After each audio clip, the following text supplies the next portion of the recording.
कक्षा 12 के छात्रों के लिए काव्य मैथिली शरणगुप्त द्वारा रचित गीत पाठ।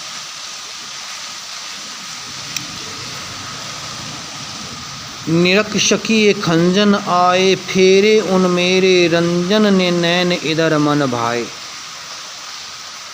प्रस्तुत पैरे का संदर्भ बनेगा प्रस्तुत पद्यांश हमारी पाठ्य पुस्तक काव्य अंजलि से द्विवेदी काल के राष्ट्र कवि मैथिली शरणगुप्त द्वारा रचित गीत से लिया गया है। प्रस्तुत पंक्तियों में कवि ने उस समय का वर्णन किया है कि जब श्री राम जी वनवास के समय चित्रकूट पर रह रहे थे, उनके साथ लक्ष्मण जी, शक्ति स्वरूपा माता सीता जी। उधर लक्ष्मण की पत्नी उर्मिला का वर्णन कवि ने किया है। उर्मिला जी अपनी सखी से कह रही है, निरख सखी ये खंजन आए, हे सखी जो एक खंजन पक्षी आ रहे हैं, ऐसा अनुमान लगाती हूँ कि मेरे प्रिय ने अवश्य इधर अपने नेत्र घुमाए हैं, जिनका आवास इन खंजनों से मिल जाता है। मेरे पति के नेत्र खंजन पक्षी के समान है। फेरे उन मेरे रंजन ने नैन इधर मन भाए। जान पड़ता है कि यह धूप जिससे सरोवर स्वच्छ हो गए हैं, प्रिय के द्वारा अर्जित तप का ये मूर्ति रूप है जो चारों ओर फैल गया है, जिसे देखकर मेरा मन हर्षित होता है। फैला उनके मन का आतप मन से सरसराए। प्रियतम की गति और उनके हास्य का आवास मुझे इनसे मिल रहा है। गाँव में इस ओर वहाँ ये हंस उड़ाए, और जो ये हंस उड़ रहे हैं, आज उन्होंने मेरी याद आई है और उन्होंने अपना मुख मेरी ओर घुमाया है, इसीलिए ये हंस उनकी सूचना दे रहे हैं। करके ध्यान आज इस जन का निश्चय मुस्काए। आज मेरे प्रीतम ने मेरी याद आई है और वो मुस्करा रहे हैं। फूल उठे इसी कमल में, अदर से फल बंधु कर सुआए। इसीलिए ये जो फूल खिले हुए हैं, दोपहरी फूल किए, मेरे प्रीतम के होठों के समान मानो मुस्कुरा रहे हैं। स्वागत स्वागत शरद भाग्य से मैंने दर्शन पाए। तुम्हारा बार बार स्वागत हो, क्योंकि तुम्हारे आगमन के मैंने इन खंजन पक्षियों, प्रिय नेत्रों का धूप और प्रिय तप का, हंसों की उनकी गति का, हास्य का तथा बंदूकर पुष्पों के उनके अद्रों का आभास पाया है। नभ के मोती बारे लोए असुरु अद्र भर लाए। आकाश ने ओस की बूंदों के रूप में मोती न्योछावर कर तुम्हारा स्वागत किया है, और मैं अपने आंसुओं का हृदय देकर, मैं अपने आंसुओं को हृदय में देकर तुम्हारी अभ्यर्थना करती रहूँगी। प्रस्तुत पंक्तियों में वियोग श्रृंगार रस दिया गया है। गेपद छंद है, सब शक्ति लक्षणा है, गुण माधुर्य है, रूपक अलंकार, मुक्तक काव्य शैली दी गई है। दूसरा पैरा, शिशिर ने फिरी घिरी वन में, जितना मांगे पतझड़ दूंगी मैं निज ननंदन में। प्रस्तुत पंक्तियों का भी संदर्भ पूर्व की तरह प्रस्तुत पद्यांश हमारी पाठ्य पुस्तक काव्य अंजलि से द्विवेदी काल के राष्ट्र कवि मैथिली शरणगुप्त द्वारा रचित गीत से लिया गया है। प्रस्तुत पंक्तियों ने उर्मिला ने वर्णन किया है। शिशिर ने फिरी घिरी वन में, हे शिशिर तो पर्वत और वन में ने फिर, यहाँ मेरे पास आ, तुझे सब कुछ मिल जाएगा। जितना मांगे पतझड़ दूंगी मैं निज नंदन में। हे शिशिर ऋतु, आप बगीचों में जितना पतझड़ तुम्हें चाहिए मैं दूंगी। शिशिर ऋतु का काम वृक्षों के पत्तों को गिराना है, वहाँ पतझड़ हो रही है, अर्थात मेरा शरीर भी दुखों से सूख रहा है। उर्मिला कहती है कि मेरा शरीर भी मेरे प्रीतम की वेदना के कारण अत्यधिक सूख रहा है। सखी कह रही पांडुता का क्या अभाव आनंद में। हे शिशिर ऋतु, आपको पीलेपन से बड़ा प्रेम है, क्योंकि आप पेड़ पौधों पत्तों को पीला बना देती हो। मेरी सखी कह रही है कि वेदना में दुखित होते हुए मेरा शरीर भी पीला पड़ गया है। वीर जमा दे नैन नीर ऋतु भा मानस भाजन में। शर ऋतु, आप जल को भी जमा कर बर्फ बना देती हो। मेरे लिए इतना करना कि मेरे नेत्रों से निकलने वाले आंसू को भी जमा देना। तो मोती सा अंकजन रखूँ उसको मन में, जिससे मेरे प्रीतम आने तक मैं उन आंसू को सुरक्षित रख सकूँ। हंसी गई रो भी न सको अपने इस जीवन में। हंसी मेरे प्रीतम के जाने के बाद चली गई। मैं मेरे वेदना में क्या उनकी याद में रो भी न सकूं। तो उत्कंठा देखो फिर क्या भाव भुवन में, तो मैं किस प्रकार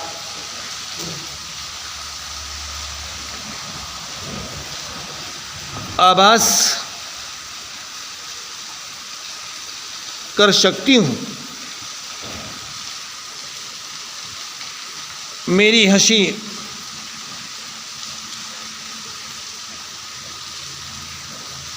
हंसना रोने के अभाव के भाव में जगत में किस तरह की अनुभूति होती है, वह देखने की मेरी बड़ी उत्कंठा इच्छा है कि मैं जगत में किस प्रकार मेरी वेदना का दुख प्रकट कर सकती हूँ। प्रस्तुत पंक्तियों में भी साहित्य खड़ी बोली दी गई है। वियोग श्रृंगार रस है, ये पद छंद का प्रयोग किया गया है। लक्षणा सब शक्ति दी गई है, माधुर्य गुण है, उपमा रूपक और श्लेष अलंकार का प्रयोग किया गया है। मुक्तक काव्य शैली दी गई है।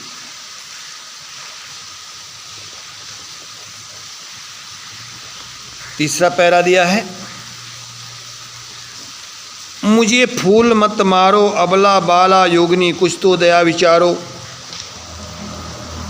प्रस्तुत पंक्तियों का संदर्भ बनेगा प्रस्तुत पद्यांश हमारी पाठ्य पुस्तक काव्यांजलि से द्विवेदी काल के राष्ट्रकवि मैथिली शरण गुप्त द्वारा रचित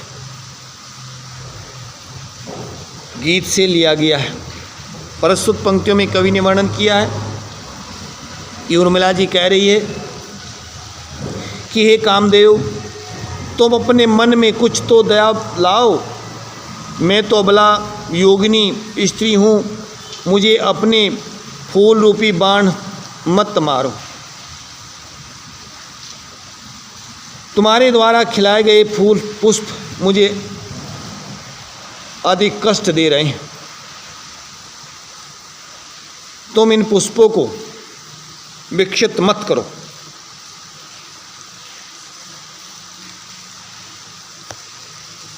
होकर मधु के मीत मदनपुर तुम करो गरल न गारो।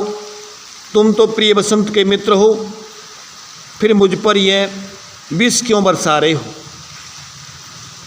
निर्दयता क्यों दिखा रहे हो। मुझे विकलता तुम्हें विफलता ठहरो, श्रम परिहारो। तुम्हारे इस कार्य व्यवहार से यदि मुझे व्याकुलता होती है तो भी तुम्हें विफलता होगी, इसीलिए यह व्यर्थ का श्रम क्यों करते हो।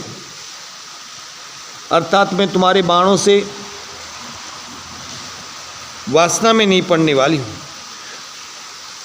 नहीं भोगनी वे कोई तो तुम पर जाल पसारो। यह मैं कोई भोगनी स्त्री नहीं हूँ कि जो तुम्हारे सौंदर्य के जाल में फंस सकती हूँ। बल हो तो सिंदूर बिंदु ये हरिनेत निहारो। और यदि कामदेव आपने अपने सौंदर्य पर बल है तो मेरे सिंदूर मांग का सिंदूर का बिंदु देख रहे हो, इसे हरि भगवान शंकर का तीसरा नेत्र समझना।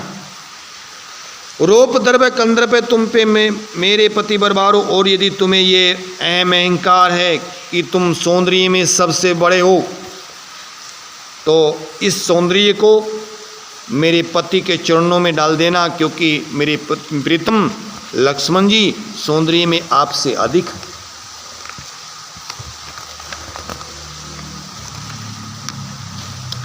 लो ये मेरी चरण धूलि उस रति के सिर पर धारो। और यदि आपको अपनी पति रति के सौंदर्य पर अहंकार है कि तुम्हारी पत्नी स्त्रियों में रति सबसे सुंदर है, तो उर्मिला जी कहती है कि मेरे चरणों की धूलि ले जाओ और उस अपनी पत्नी रति के सर पर डाल देना, क्योंकि मैं तुम्हारी पत्नी रति से सौंदर्य में कहीं अधिक हूँ।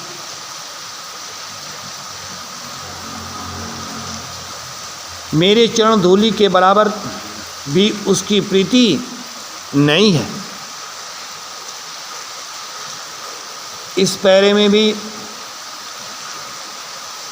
साहित्य खड़ी बोली दी गई है। वियोग श्रृंगार रस है, ये पद छंद है, लक्षणा सब शक्ति है, गुण माधुर्य है, श्रेष्ठ अलंकार और रूपक अलंकार का प्रयोग किया गया है, मुक्तक काव्य शैली दी गई है।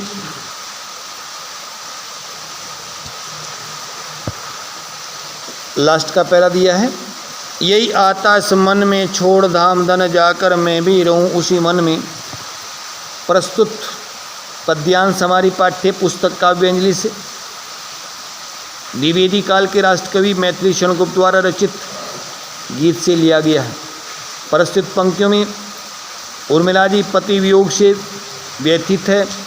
कभी कभी उनका मन करता है कि घर और धन दौलत को छोड़कर उसी वन में चली जाऊं, उनके प्रीतम जिस मन में उनके प्रीतम लक्ष्मण रहते हैं।